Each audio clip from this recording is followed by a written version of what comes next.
I definitely became quite obsessive about it, to the point where I wouldn't want to lick envelopes because I heard somewhere that there might be some sort of animal product in the glue on the lining of an envelope. I really do have a big problem with supermarkets because they just push producers down. You want to be looking for pasture for life, because then you know it's actually been fed grass its entire life. There's nothing else that's gone in.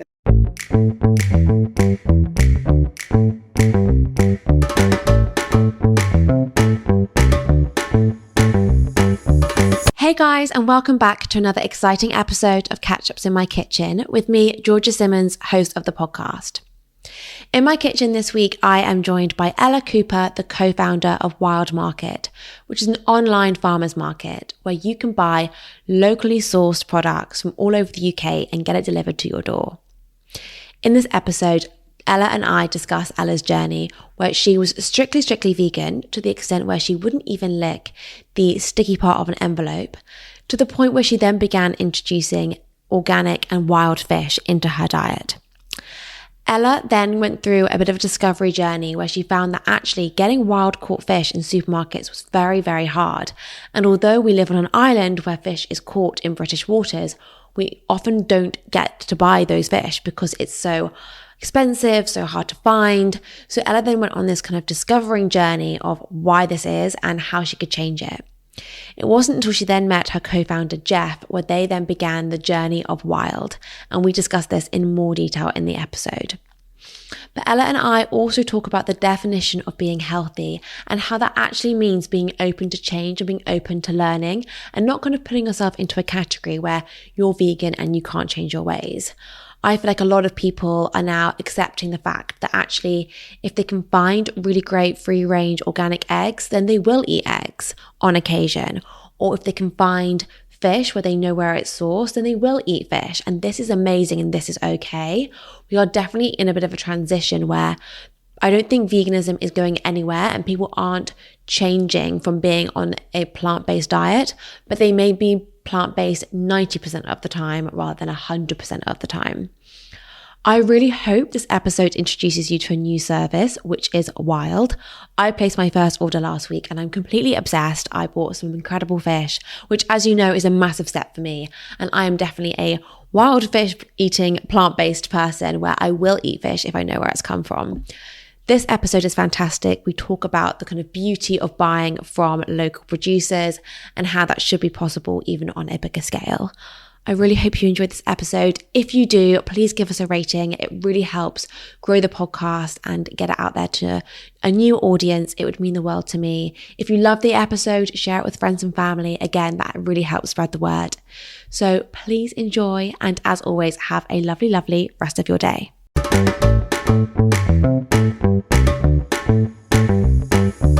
Ella, welcome to my kitchen. How are you? I'm very well, thank you. How are you doing? I'm good. So nice to have you here. Thank you for having me, and I love your beautiful space. It's Oh, gorgeous. thank you. Do you mind giving a really quick elevator pitch? Who you are, what you do? Yes. So my elevator pitch, I'm Ella, and I am the co-founder of the UK's online farmers market. We set up 2 years ago, and we've been sort of live in this particular iteration to the public for the last year. Basically, it's an online platform where you can buy straight from producers all across the UK. So we've got beautiful fishermen, scallop divers, deer managers, farmers, picklers, just the whole host, all there, and you can get it straight in one convenient box, and it's lovely. I love this. I think if you are interested in where your food comes from, this is like a haven. When I got introduced to you, I was like, this is exactly what I need. And like with my previous experience with Greedy Vegan, which was kind of similar but kind of different because it was only plant-based, so actually very different because you guys do meat, fish, and all sorts. But I was like, oh my God, I love it. And I think that food should be like this. It's kind of going back to basics. And I think we are on this journey of kind of going back to basics at the moment, which is so good. We have a quick fire round to kick things off about all things food. Juicy. Lovely. Let's do it. Right, cook in or eat out? We cook in, but I don't want to do the washing up. Yeah, agree. Favourite restaurant in London? Gosh, I'm going to go with Rovi because they tend to hero sort of the veggie parts on the plate, sort of small plates. So it's Ottolenghi's restaurant. Oh my gosh. Gorgeous. Just need to go there. You'll love it. I love when the hero is a veg and you get the side Yes. of the meat or the fish type style. Yeah, love that. Okay, go-to Deliveroo. So I'm not a massive Deliveroo girly, but there's a restaurant in Chiswick called De Grande, which is like Tex-Mex, and they do very naughty frozen margaritas. Very naughty, and good guac. So. Oh, lovely. Go-to cuisine. Probably Japanese. Definitely Japanese. Yeah. Your go-to fridge or cupboard staple, which isn't the basics. So me and my partner are a bit obsessed with Marks and Spencer's vegan Nduja because it's a vegan product that isn't full of shit. Yeah. It's basically just sun-dried tomatoes, paprika, and like I put it on everything. You put it in like pasta sauces, put it on scrambled eggs. It's just wow. We go through like a jar a week at the moment. That's a really good little hint tip for everyone. I love that. And what's your favourite dish to cook at home? Something, I think probably a salt bake anything, but mainly salt bake bass. There's something about the ritual of like covering a beautiful fish all in salt, making its little like cocoon oven, baking it, and then you like hammer it open and reveal it, and the fish is just sublime. It's like juicy. Oh my God, amazing. Sexy. That is so good. That's so good with all the fish that you guys have as well. So talking of fish and that being your favourite dish to cook at home, a couple of years ago, that would not have been your favourite dish to cook at home. Not at all. So let's talk about your kind of diet journey and you being or becoming vegan and your journey to coming out of veganism. So do you mind starting at the beginning when you decided to become vegan? Yes. So I went to a very liberal arts hippie uni in Bath, and people would walk around barefoot and all of that jazz. And every single person on my course was vegan or veggie in first year. So I sort of became a little bit indoctrinated in that. But for the right reasons initially. Like I'd always been a very sensitive person, animal suffering, that kind of thing, just, you know, it makes your stomach completely turn. And it felt a very natural decision for me to make. But I won't lie that there was a little niggle in the back of my mind that was probably coming from a slightly unhealthy place of how can I control my diet in a certain way. So I went to all-girls school in London, and because of that environment, you pick up unhealthy habits with self-image, with, you know, just with the diet culture. I mean, I used to have people that would be like running on the treadmill in our sixth form, then get off the treadmill, vomit, and then get back on the treadmill. Like it was pretty extreme. So, oh my God. Part of it was because I love animals, and then the other part was, hey, it might be, you know, a nice way to lose some weight, you know, just eating vegetables. This is my thing. And I became probably quite obsessive. I definitely became quite obsessive about it, to the point where I wouldn't want to lick envelopes because I heard somewhere that there might be some sort of animal product in the glue on the lining of an envelope. So it was pretty severe. I gave away all of these like beautiful, like, you know, bags that I worked hard to like buy myself. I gave them to my sister, my mum. I was like, I don't want any leather products. If I'd go to hotels, I was a nightmare. I'd be like, I don't want a feather pillow. Like extreme. Wow. But then what happened? Well, I finished uni and eventually sort of noticed that my health started to decline a little bit. My concentration span just plummeted. I had no energy. My skin was awful. And I'd been very lucky. I'd never suffered with acne when I was growing up. But suddenly I was 22 and like full on like pizza face, like, you know, spots everywhere. Looking back now, it's probably because at that time veganism had grown in the media, and everybody was eating these plant-based products that were, you know, like vegan chicken, vegan cheese, vegan milk. And at the time we were like, this is brilliant. Like I can eat chicken again. I was like, there's all these alternatives. Like why would I eat meat if I've got this? Looking back, it's because it probably wasn't a particularly natural product that I was just shoving into my body, like all of the soy, all of that kind of thing. So one particular day I went round to my parents' house and I was really, really struggling energy-wise. My mum was like, do you know what? She was like, I think you'd probably benefit from eating some fish. And I was like, no, I won't do it. I wouldn't eat an animal. She was like, I'm just going to make it. I'll put it on the table. You don't have to have it. no judgment. And there's a lot of it is ego and a lot of it is judgment that you're sort of scared of. And my mum put this, it was like pan-fried salmon or something on the table. And I was literally like a bear. I just scoffed it and I was like, oh, I feel quite good now. I feel so much better. I was just really anemic. Gosh.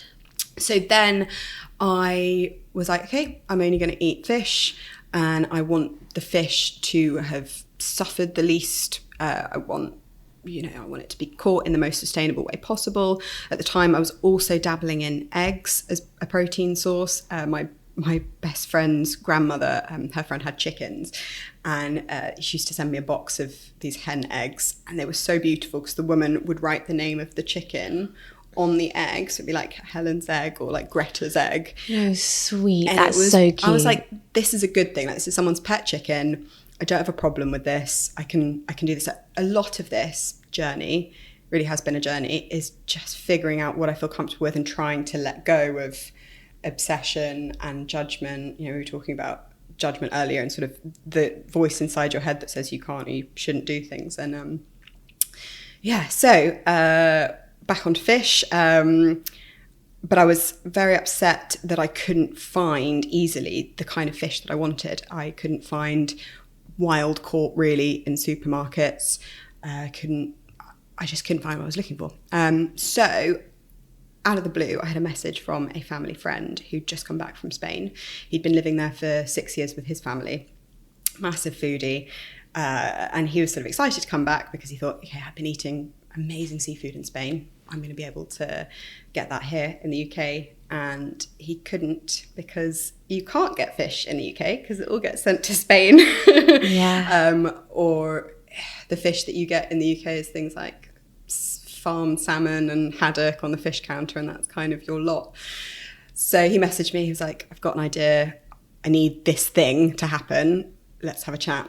So we basically quit our jobs and decided to find a way of getting super fresh, super sustainable fish straight from fishing boats, like literally straight off the boat to your door. Kind of like what you'd get in Spain and France, these lovely like farmers markets where like provenance and freshness is key. So that's why we came up with the name Wild Market, because at the time all of our products were wild. We opened our product offering to include things like venison, because there's a really big problem with deer in the UK. It felt very easy for me to sell that. It didn't feel like it was going against my ethics or my principles. I met our first deer manager, a guy called Jeff, who was lovely, and just had so much in common. He has such a respect for his surroundings, for the animals, such a knowledge. And he was like, why are people eating avocados flown in from God knows where and not eating venison that, causing traffic accidents in the UK because there's so many of them? So we were all wild food, hence Wild Market. And basically it's just gone pop, and now we're selling, regeneratively farmed meat products. We sell biodynamic organic vegetables, ferments, and it's just growing bigger and bigger, and that's where we are today. Honestly, I'm obsessed with this whole journey, and I have so much in common with your story. I mean, going back to the beginning of what you just mentioned, I think the girls' school thing is really, really fascinating. I also went to a girls' school, boarding school. And I think you go to the girls' school thinking that you're going to go with no judgment. And I remember my mum and dad being like, oh, it's so great. You can really concentrate in lessons. And why did they sell it to us like this? Yeah. No boys to distract you, 100%. But what actually ends up happening is I was very, very lucky, and it wasn't that judgmental. And it actually was very healthy looking back. And I know I've heard other horror stories, and we had a boys' school next door to the girls' school, and it was like Shelbourne Girls' School and Shelbourne Boys' School, and you meet up all the time. And in sixth form, you had mixed lessons. So I had maybe the best of both. They try and introduce you to boys. Welcome back. Welcome to the boys. Through that difficult time. Yeah. This is the opposite sex. But it is a crazy time when girls are figuring out life, and you compare yourself to each other, and it can be a really toxic, scary environment. And I remember the gym days when we started at school, when it is, they try really hard to make it as untoxic as possible. But, you know, that story of people running on the running machine, throwing up and coming back on, like that is just awful. But we had situations like that as well. And it is just, yeah, it is very scary. So I have a lot of, sympathy with you on that one. I remember those days fully. And it's really hard when you kind of go into like turning vegan, for example, because I did exactly the same. And like, I wasn't as strict as you were, and I was. You were quite extreme. It's quite mental. It is feeding back, but like, I didn't ever go to the whole like leather side or that side. And that used to always annoy me that I wasn't taking that full leap. Really? But I was like, why aren't I? And I was like, do I not care enough? Then I realized actually it was probably more health reasons I was doing it rather than animal ethics. But the fish part, that was kind of like ethical, and every kind of category had its own reason why. But ultimately you're doing it because you want to feel and be the best version of yourself. And then when you start introducing other things back into your diet, it's more like I'm a bit lost because I don't know what is good for me anymore. And it is really hard, like with the things you find in supermarkets, where has it come from? And it's the unknown that I think is really, really challenging. And then with the rise of veganism and like all the plant-based alternatives, that's also crazy because it's also deemed as healthy. And I sold all those products and I was like, oh my God, I'm now promoting it. Yeah, you're just excited to share them. And I was so excited to share it. And also our poor bodies, because at one minute we're kind of like eating uber clean and we're like, my body's a temple. And the next minute, abuse with all these soy protein products and like additives. And the next minute they're all gone too. And it's like, God, we really do put our bodies through everything. And like we had a conversation just now about now, you know, what can we introduce? What is really good for us and what do we need? And we were talking about like raw goat's milk yogurt, for example. And I was like, oh, well, as a lactose intolerant person, could I have that? If I could, should I? Would I enjoy that? Is that right? And it goes back to source ultimately with all of this. And I think that's what you guys have tapped into so well. And it's like with the unknown in supermarkets, you just don't know. Whereas with you guys, I like went onto your website and I could see the fishermen holding hands, smiling in the picture. And don't get me wrong, that could just be a picture, but I know it's not. It could be. And like, you know, having it from UK waters, we're an island at the end of the day. Why can't we get fish from here? It's bonkers. We're literally the richest fishing waters in Europe, like just teeming with so many different species. And yet all we eat is, you know, bloody cod and salmon. And, you know, farmed salmon was really interesting kind of journey for me because when I first started eating fish again, I was eating farmed salmon because you're taught that salmon is a really good protein to have, really good brain food, you know, omegas, that kind of thing. But people don't talk about, well, people don't want to talk about the horrors of salmon farms and that sort of thing. So you do have to reteach yourself. You've got to do the research yourself. Absolutely, like you said, it could just be a photo of a fisherman. You know it's not. And part of my job and my next sort of mission for Wild is to make our producer stories more visible to customers. That's why, you know, we need to get to that point where we're generating enough that we can do those things, you know, go and do nice documentaries and videos of our producers. But yeah, just making it more visible to people. This is the person that has, you know, actually pulled that fish out of the sea. And you won't be able to get fish that fresh anywhere else. Like I was horrified. There was, I'm very fish heavy with Wild Market. Nick, the other co-founder, is a little bit more on the meat side of things. But in, I think it was 2019, the BBC uncovered that some fish at supermarkets was up to like 20 days old. Oh my God. And like a third of it was over its use by date. And, you know, you go in and you see like mackerel. Before I started Wild, I thought mackerel was like a kind of grey colour. It's not. When it's fresh, it should be bright pink because it's an animal and animals bleed and it's pink and that's what a mackerel should look like. But you can't get that. You think you're doing a good thing, you go to Waitrose or you go to, I don't know, Whole Foods and you go to their fish counter and that's your option. Yeah. So you know, for us, it was really just about changing that. Like, let's get those guys that are on small boats doing a really bloody dangerous job. Let's, you know, lift them up and let's show them that there's a load of people that value what they do, that value their products. The fact that they get to set their own prices is massive for them. Like it's a marketplace. You're buying directly from, you know, Mark on his little boat in Lyme Bay. And that's, it's something really beautiful about connecting people to the land that we're like, you know, grounded on. Like completely. You should be able to get your own food much more easily than what we are doing, and not in sort of sad little plastic packets. I know, it's so sad. It's so sad. And like, why or how has it got to this? Is it, I mean, I think it's price related. Like, that's the reason why we can't get fish from the UK, and we are getting it from overseas, 20 days old. I'd say it's logistics. It is price, because they know, these big companies that buy in all of this fish know that they can get a lot more for it if they're sending it over to Spain or France, because those people are paying what it is worth. They value the produce for what it is. Whereas if you go to the supermarkets and you see that you can get a £2 fillet of fish, or even sometimes it's even cheaper, to be honest. I don't buy fish in the supermarket anymore, so I'm not really up to date with the prices.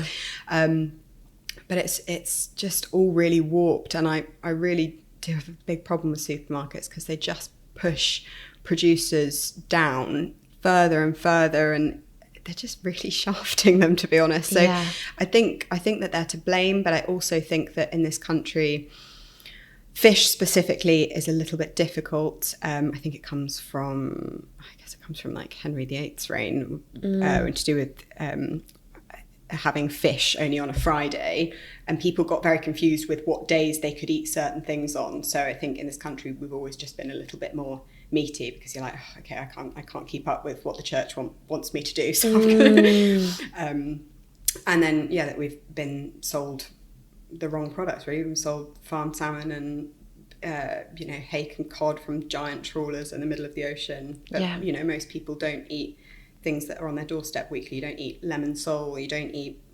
crayfish that are like non-native crayfish that are crawling the rivers, that are really invasive species. We could be eating those, but instead we're buying Madagascan farmed prawns. And and I guess it's economies of scale. So when they're catching all these fish, they're trawling the bottom of the oceans, they're getting all these fish in a mass, and then because of that they can charge less for it, because it's just on a mass scale. And then it is so sad. And let's just touch on salmon quickly, because often in supermarkets you'll see it might be written farm salmon. Sorry, it won't. It'll be written wild salmon. But it's not wild salmon. So what's the score with that? Because I think salmon's really tricky. People go into supermarkets, like you say, they go to Waitrose. Let's treat ourselves, go to Waitrose and get some lovely fish. And they're like, oh, Scottish wild salmon or Scottish salmon. And it's not. So why is it? So I think with everything, you want to turn the packet over and look at the mode that it was caught in. So you'll see it might say wild this, it might say whatever, but if you turn it round, you'll be able to see if it was trawled on the bottom. You'll be able to see how it was caught specifically. And I know this is the case for tuna, because we've been talking about getting some sort of tuna on the site at some point in the future. But there's people out there that catch tuna live and then bring them in, and then they're farmed, but because they're still alive, they're in the farm, they can say it's wild tuna, that sort of thing. So you want it, there just needs to be more transparency across the board, which there just isn't, because people don't think to question it. But you would with anything else, I guess. Like, I don't know, if you're buying skincare products or deodorant and you see a giant cucumber on it, you know that the cucumber's not the main ingredient of that. No, exactly. Sorry, I feel like I'm waffling. And what about no, not at all. And what about eggs? Because when it says free range eggs, and then that they're not. It's free range for a portion of their life, and it's the same with like grass fed. Okay, they're fed silage, which means that it's like dried grass, and then in the winter they're put inside and they're fed all of this dried stuff, or they're fed grain, that kind of thing. But you want to be looking for slightly different products. You want to be looking for pasture for life, because then it's actually been fed grass its entire life. There's nothing else that's gone in. But people wouldn't look at that, because we're very trustworthy, and we think that there's all these people above board that are making sure that these products are perfect. It's not the case. They're trying to see what they can get away with, make the margins smaller and smaller, that sort of thing. It's all quite dodgy. For sure. I feel like it's all in the small print ultimately. Like, Absolutely. I think legally they have to write down what has happened to an extent. But they can cleverly. But yeah, and on the front of pack is the marketing. So that's like the big selling words, like wild and grass Natural. and all of those kind of stuff. I think ultimately also we're here stating supermarkets, but they're a business and they've got to make money. That's the whole purpose that they exist. And like I've had people on here before talking about kind of, we're like slating supermarkets, but ultimately they've got to make money. And so they're pushing down all the suppliers and trying to get the best margins and all of that. And as consumers, it's our job to educate ourselves, not the supermarkets. Absolutely. It's taking accountability. Yeah, it is. And although we think that's not fair, like they should be teaching us, no, we have to be teaching. We're adults. We are. We just need to be aware. And for those who don't mind, that's fine. And this is just for those who really, really care about where our food is from and care about additives and what you're putting in your body and all of those kind of things. And I think, to get fish that's 20 days old, or to get mackerel that's now brown and cured and all that, there's a process that's gone into that. If it was pink and fresh and now it's brown and it's got sesame seeds and all sorts all over it, then what's the process that's gone in between that? And I think, it is really, really interesting. And I think the grass-fed thing with beef is really interesting because it's like we now know that we should be eating grass-fed beef, but it's got to be grass-fed, grass-finished. Or like you say, pasture for life. Because I think it can be a tick box exercise. Oh, that fish had some time in the wild. Wild fish. Yeah. It's not the case. And it's not the case. Not at all. I think, the grass-fed thing is really interesting when you think about, I guess, not the animal kingdom, but you're getting the nutrients from what the cow's eaten. It goes so far beyond just that piece of meat that's in front of you. It's, the whole life cycle that you need to consider. I think a big part of it is that people don't know, they don't know to take what they need. There's a lot of, I guess, what's the word? People have this expectation that they deserve to eat meat 3 times a day. We're this like protein obsessed society, which I get, everybody wants to get shreddy and jacked and all that kind of stuff.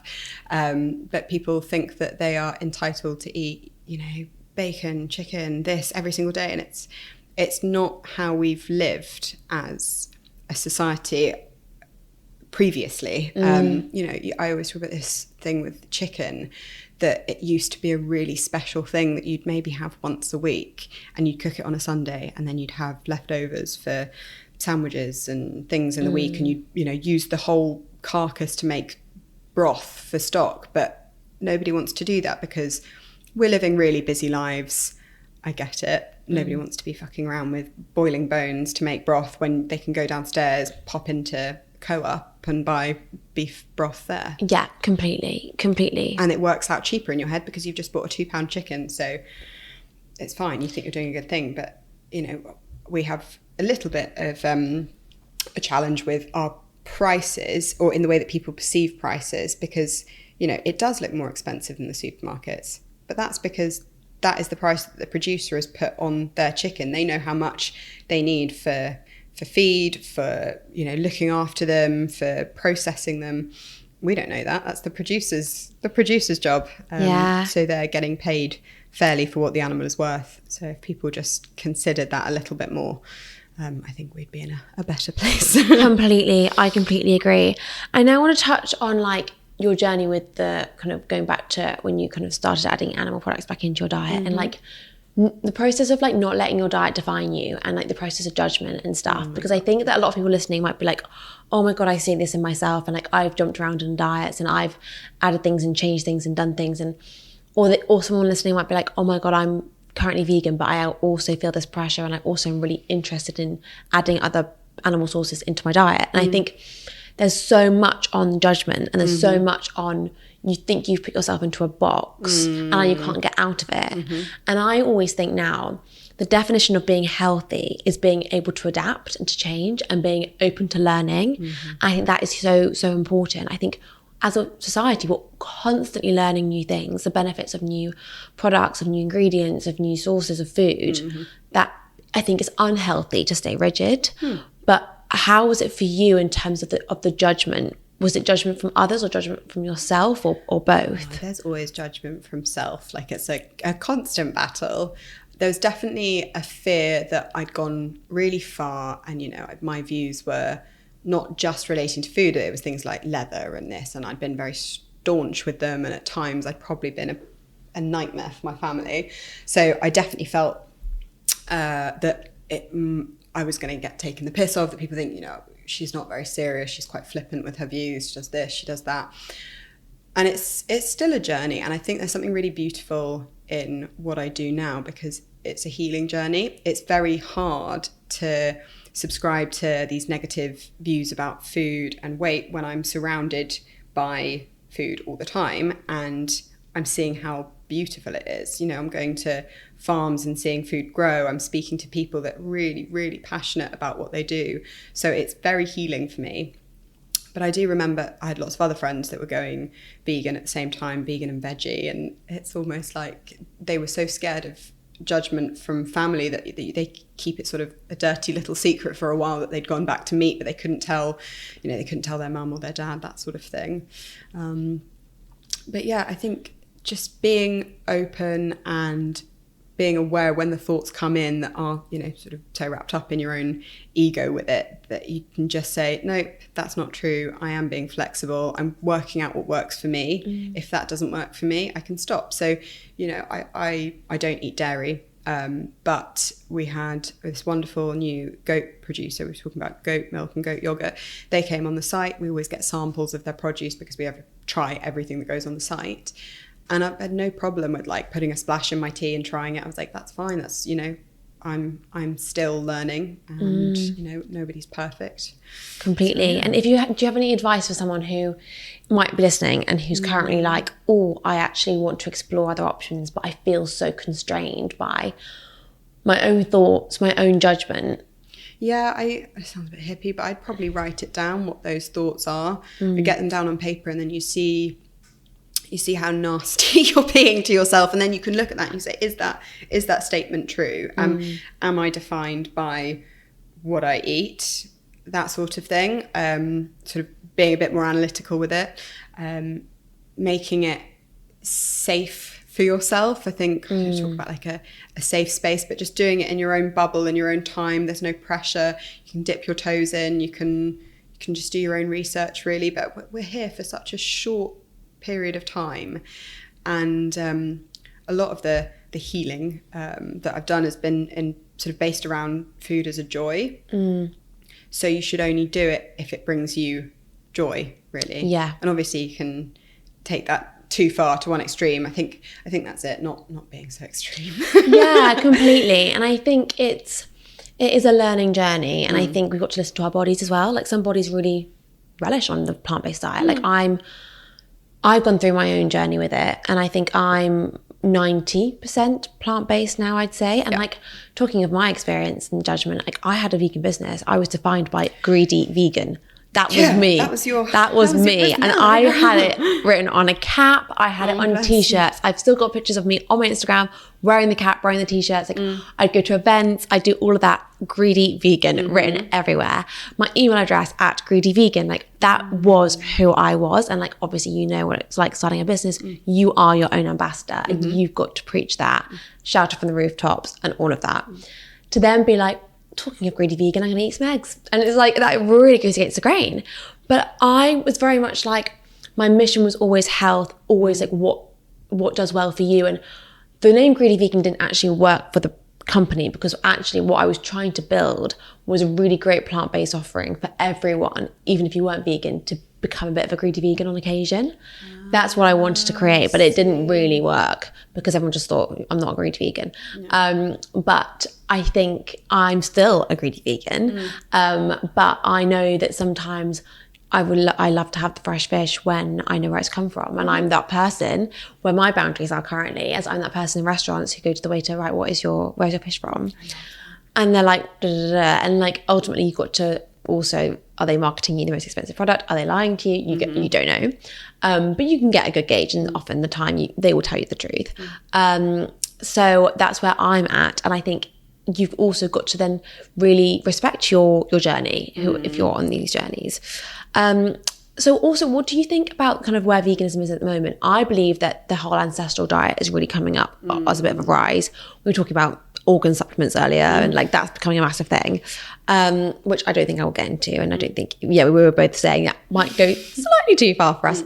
But do you think that veganism is on the decline? And if so, why? I don't think it's on the decline. I think it's just going to be shifted in the way that I think it's like you said, you're 90% plant-based, and plant-based is interesting that people are going for that versus vegan, because vegan is obviously associated more with the ethics of that diet lifestyle choice, whereas plant-based is no, I'm consuming plants because I believe that that's what my body needs and that's what feels good for me. All these diets we think are new, like the carnivore diet, they're not really. They've been moved around, just called different things throughout the whole sort of modern world. I mean, we talk about the Atkins diet. I think that used to be quite caveman-y. And then we sort of talk about gut health, and I'm sure, a few years ago there was lots going on about like gut health, meso, that kind of thing. It's just, everything's this, it's like a canon of just going around, call it a different thing. What can we market it as? What can we sell? What can we do? Ultimately, it's just doing what feels right. I really like what you said about honouring your journey and your past. It's interesting that you wouldn't... So, we've all wanted to have different jobs when we were younger. That doesn't define you. The fact that I wanted to be an art curator, I don't beat myself up that I'm not an art curator. Yeah. But why do we do it so much for diets? It's fascinating. And it's such a personal thing what you consume as well. But everyone seems to make it quite public. Completely. But just makes up the bigger picture. Like, just because you're not an art curator doesn't mean you now don't like art. Exactly. It's like, I still love art, but I don't do it as my full-time job at the moment. It's true. But the thing about that is, and I've had friends that, wanted to be actors and actresses, and then all of a sudden they're doing something else because we evolve and we move on and we fit into other different pockets. But, they didn't necessarily want to go to the theatre for a long time, or I didn't want to do this. You're constantly shifting. We're constantly growing, constantly evolving, and our ideas are changing, and we're influenced by what's around us, and that's right, and that's how it should be. No, completely. And I think there are so many different trends. Like, I was speaking to someone on the podcast a few weeks ago. There was like the superfood trend. Then everyone was spiralizing courgettes for a while, like the courgette thing. And then you've had like plant-based, and you had keto. That was a huge thing. We've had the fasting trend of like, I'm fasting, I'm into fasting, fast. We've had now we're on the whole ancestral thing, and there's power and beauty in every single one of them, and ultimately they're all great. Yeah, but they all come again with a load of research afterwards about why you shouldn't do that thing. So talking about fasting, women shouldn't fast because we've done this special study and it shows that estrogen levels and hormone levels go mental when you fast, that kind of thing. There's always going to be a why shouldn't we do that thing? Absolutely everything. And it's exhausting. It's really exhausting. It is. And I think ultimately it comes down to balance. I think ultimately it's all great in small doses. I think fasting is fantastic once in a while. Yeah, but I won't be doing it every day. Like I need my breakfast. And also I might have dinner slightly earlier and then have breakfast. I'm always fasting probably for about 12 to 14 hours roughly. And I think we all probably are to an extent. And if you're not, if it's 8 or 6, maybe that's slightly worrying. But like, maybe look into that one. But like everyone, it's balance. And some days you might fast longer, some days you might fast for a shorter period of time. Sometimes you might be fully plant-based for a week because that's just what has happened. Sometimes you might have a bit of that, like you might go more ancestral. It's just balance. It is balance. And there's something we haven't talked about, which is seasonality. And that's really important because that's branded and marketed towards us. Everyone knows it's, asparagus season or peony season or whatever's going on at the moment. But to really, really like dig down and understand about eating seasonal food and how that affects your body for different times of the year as well. So that, in the autumn we get lots of squashes and root vegetables coming up. That's because that's what your body needs that time of year, because it's cold and you get dry skin and you get this and you need those vitamins. So like going with the flow and definitely having a bit more of a natural and a calm approach to food. It's definitely something about being a bit calmer. Yeah, about all of it. Even when you're eating the food, Yes. being calm, because that affects your digestion and mindful. Like, I am terrible when it comes to eating with my laptop, constantly, always. And I'm like, what for just eating? Don't know. Yeah. Like 5 minutes, like, gone. Yeah. How did that happen? Yeah, and then you're like still hungry because you haven't mindfully eaten it completely. And is the whole seasonality, I mean, you do a lot of like kind of vegetables at the moment, but is that something at Wild you're going to be looking into doing more of? Absolutely. So it's very exciting. So we build the marketplace on a Friday, and for us that just means that we've got all of these producers saying, I've got this, I've got that, and we pop it on. We might have done a producer visit in the week. So last week we went to Stein's farm. Stein is this lovely biodynamic organic farmer, and he had all of these beautiful cherries that were just coming up. We're like, any chance we could get them on the site? And he's like, yeah, they're ready. We do cherries, we do blackberries. Last week, before our packing day, which is on a Thursday, I had a message from Stein saying, oh, I've got bad news, the spring onions are finished. And bear in mind, we'd sold a lot of the spring onions. So he was like, I can only fulfill a certain amount of them. It's because of the weather and the time of year. They've just gone. But I kind of like that. That's beautiful. Customers were really understanding about it. We said, I'm really sorry that there's no spring onions, but here's an extra garlic because the garlic's done really well. That's the reality. It's super real. And you're hearing, directly from the producers what is seasonal. The fish is fascinating. On a Wednesday morning, I get all of the boats coming back in super early. They message me at around sort of 4 a.m. and they're like, okay, right, we've got this, we've got that. Couldn't catch any of these today. Scallops are out because there's no visibility. I can't go diving. It's so real. It's so beautiful. It's amazing. It's amazing. And like, just touch on quickly the concept of Wild in terms of if people listening are like, I need to get on this. Yes. When is the order deadline? When do you receive it? Why is it like that? Touch on the kind of like model of it. So the market is open from Friday. It's open all weekend. And then we close the market at 2 p.m. on a Wednesday. Wednesday is our fish day. So super early in the morning, all the fish will go live on the site and then you can buy your fish. It's almost, and this is something we're getting into because we used to just be open for a couple of hours on a Wednesday and that was it. And it was, that's the style, but we decided we could be open for a little bit longer. We just do fish on certain days. But people can build their box throughout the week. So you go in on a Friday and you think, right, these are my essentials. This is my beautiful like sourdough bagels, my sauerkraut, my kimchi.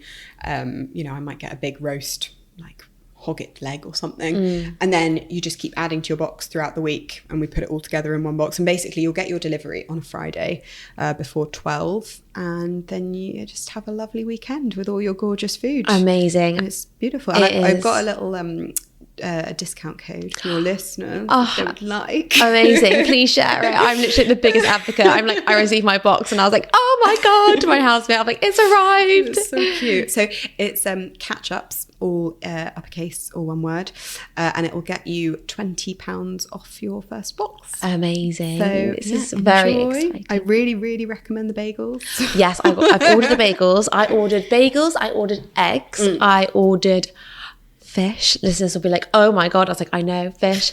And I ordered the seaweed, which I put into pasta, and also on its own, lovely.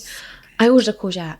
I don't know why, but I did order a courgette. Those courgettes are lovely, but they are very spiky. I didn't realise this. You go in the supermarket, the courgettes don't have spikes on them. Yeah, these have got spikes spikes on straight them. from the wild. No, the wild, they are spiky. I love it. Well, Ella, we have a final question about food again, which is what would your last meal be? Starter, main course, dessert? Oh my gosh. I was talking about this with someone the other day as a sort of death row meal. What would it be? I know, it's a tough one. Oh my goodness. Okay, I think the main would be a paella, probably cooked by my mummy. Lovely. She is the queen of risottos and paellas. Starter. Sorry, quick detail question. Yes. Would it be a mixed? Would it be a fish? Would it be a vegetable? Always fish. Lovely. Always okay, fish. just wanted to clarify. Definitely. Probably a black paella, actually. Ooh. That's my favourite, squid ink. Lovely, lovely. I don't even know. I don't think you can. I might not even go for a starter. I might just go straight into the That's paella, just have more absolutely fine. room. Yeah, lovely. And then as far as pud goes, gosh, I'm very Libra and I'm very indecisive. So I think I'll just pick what I fancy today, and it would probably be.